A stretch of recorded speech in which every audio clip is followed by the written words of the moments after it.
فرضی غسل، چاہے وہ جنابت کا غسل ہو، چاہے وہ حیض کا غسل ہو، خواہ وہ نفاس کا غسل ہو، خواہ وہ مرد کے لیے جمعے کے دن کا غسل ہو، جو فرضی غسل ہے نا اس کا ایک ہی طریقہ ہے۔ وہ طریقہ میں آپ کے سامنے رکھتا ہوں۔ یہ طریقہ صحیح بخاری شریف کتاب الغسل کی احادیث کا خلاصہ ہے جو میں آپ کے سامنے رکھ رہا ہوں۔ آپ اس طریقے کی دلائل صحیح بخاری کی کتاب الغسل میں دیکھ سکتے ہیں۔ سارے دلائل آپ کو مل جائیں گے، ساری باتیں یہ صحیح بخاری سے ہی میں نے نکالی ہوئی ہیں۔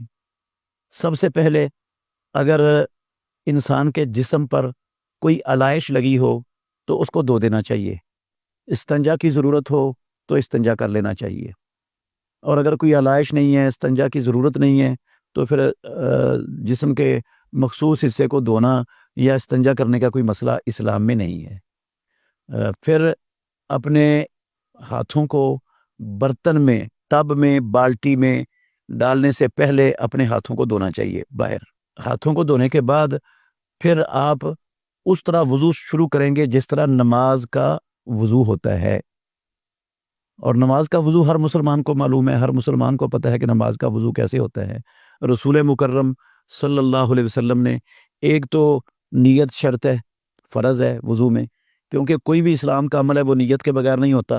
بندے کے دل میں نیت ہو کہ میں طہارت حاصل کرنے کے لیے غسل کر رہا ہوں، یہ نیت ہونی چاہیے۔ وہ نیت ہے ہی نہیں کوئی بھی، ویسے ہی ٹھنڈا ہونے کے لیے یا ویسے ہی رواج اور رسم کے طور پر وہ اپنے اوپر پانی ڈال رہا ہے تو وہ غسل نہیں ہوگا اس کا۔ نیت ہو، پھر بسم اللہ پڑھے۔ نیت دل کے ارادے کا نام ہے، زبان سے نیت کوئی نہیں پڑھی جاتی، نہ غسل کی، نہ وضو کی، نہ نماز کی، نہ حج کی، نہ عمرے کی، نہ اور کسی دنیا کی عبادت کی۔ نیت زبان سے نہیں پڑھی جاتی، نیت دل کے ارادے کا نام ہے، یہ بھی بات ذہن میں رکھنی چاہیے۔ پھر بسم اللہ پڑھے، کیونکہ رسول مکرم صلی اللہ علیہ وسلم کا حکم ہے توضؤ بسم اللہ، اللہ کے نام کے ساتھ وضو کرو، اور رسول مکرم صلی اللہ علیہ وسلم جس کام کا حکم دے دیں وہ کام کرنا فرض ہو جاتا ہے۔ اور حسن لغیرہ کے درجے کی ایک اور بھی حدیث ہے، رسول اللہ صلی اللہ علیہ وسلم نے فرمایا کہ لا وضوء لمن لم یذکر اسم اللہ علیہ، اس انسان کا وضو نہیں ہے جس نے وضو پر اللہ کا نام نہ لیا۔ تو بسم اللہ کہنا ہے، پورا بسم اللہ الرحمن الرحیم پڑھنے کی ضرورت نہیں ہے، بس صرف بسم اللہ کہنا ہے۔ اور پھر اپنے ہاتھوں کو دھونا ہے، ہاتھوں کو دھوتے ہوئے اچھی طرح ہاتھوں کی انگلیوں کا خلال کرنا ہے۔ حکم دیا ہے یہ رسول اللہ صلی اللہ علیہ وسلم نے ہاتھوں کی انگلیوں کے خلال کرنے کا۔ اگر انگوٹھی وغیرہ پہنی ہوئی ہے تو اس کو بھی حرکت دے دے تاکہ اس کے نیچے بھی جگہ خشک نہ رہے۔ پھر اپنے چلو، دائیں ہاتھ سے چلو میں پانی بھرنا ہے، اور کچھ پانی منہ میں ڈال لینا اور کچھ ناک میں کھینچ لینا ہے۔ پھر منہ والا پانی حرکت دے کر پھینک دینا ہے، اور پھر بائیں ہاتھ سے ناک کو جھاڑ دینا ہے۔ اس کے بعد آپ نے اپنے دونوں ہاتھوں سے پانی لینا اور اپنے چہرے کو دھونا ہے اچھی طرح، اور چہرے کو دھوتے ہوئے اپنی داڑھی کا مسلمان مرد نے خلال کرنا ہے۔ رسول مکرم صلی اللہ علیہ وسلم کا طریقہ یہ تھا، آپ پانی کا چلو لیتے اور ایسے داڑھی کے نیچے داخل کرتے اور پھر اپنے ہاتھ داڑھی میں پھیر دیتے، یہ خلال ہو جاتا۔ یہ حکم ہے رسول مکرم صلی اللہ علیہ وسلم کا، اور آپ نے کہا ہاکذا امرنی ربی، مجھے آپ نے ایسے خلال کر کے کہا مجھے میرے رب نے ایسے ہی حکم دیا ہے۔ پھر آپ اپنے دائیں بازو کو کونی سمیت دھوئیں اچھی طرح، پھر اپنے بائیں بازو کو کونی سمیت دھوئیں، اور پھر جب سر کے مسے پر پہنچے نا تو سر کے مسے کی دو صورتیں ہیں، اور دونوں ہی اختیار کی جا سکتی ہیں، دونوں ہی جائز ہیں۔ ایک صورت یہ ہے کہ آپ نماز والے مسے کی طرح مسا کر لیں، یہ بھی جائز ہے، اس کی بھی اجازت ہے۔ وہ ہے سر کے جہاں بال اگتے ہیں، سر کی حد شروع ہوتی ہے، وہاں سے آپ ہاتھ رکھیں اور گدی تک لے جائیں، اور گدی سے واپس لائیں اور وہاں آ کر ہاتھ اٹھا لیں۔ ایک یہ مسے کا طریقہ ہے۔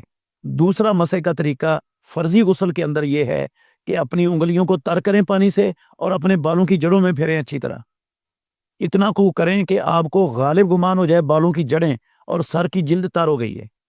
پھر آپ اپنے دونوں ہاتھوں کا لپ بنیں، دونوں ہاتھوں کا لپ بنیں اور اپنے سر کی دائیں جانب ڈال دیں، جو دائیں کان، دائیں کندھے اور دائیں سائڈ پر گر جائے گا۔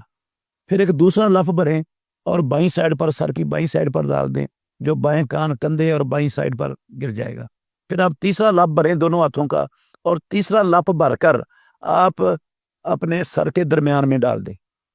اور پھر اپنے سارے سر پر سارے جسم پر پانی بہا دیں، اور پاؤں، اگر آپ ایسی جگہ پر کھڑے ہیں جہاں غسل کا پانی نیچے کھڑا نہیں ہوتا، نیچے ٹائلیں لگی ہوئی ہیں، فرش لگا ہوا ہے، ساتھ ساتھ پانی بہتا جا رہا ہے، اگر آپ ساتھ بھی اس عمل کے بعد پاؤں دھو لیں تو یہ بھی جائز ہے۔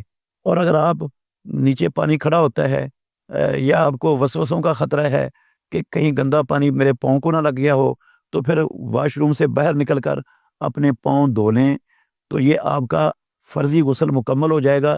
رسول مکرم صلی اللہ علیہ وسلم کا یہی طریقہ تھا، آپ ایسے طریقے سے ہی غسل کرتے تھے۔ یہ طریقہ ہماری ماں میمونہ رضی اللہ عنہ، عائشہ رضی اللہ عنہ، ام سلمہ رضی اللہ عنہ کی صحیح احادیث جو بخاری شریف کتاب الغسل کے اندر ہیں، ان کے اندر یہ سارا طریقہ موجود ہے۔ میں نے انہی سے یہ ساری باتیں آپ کے سامنے رکھی ہیں۔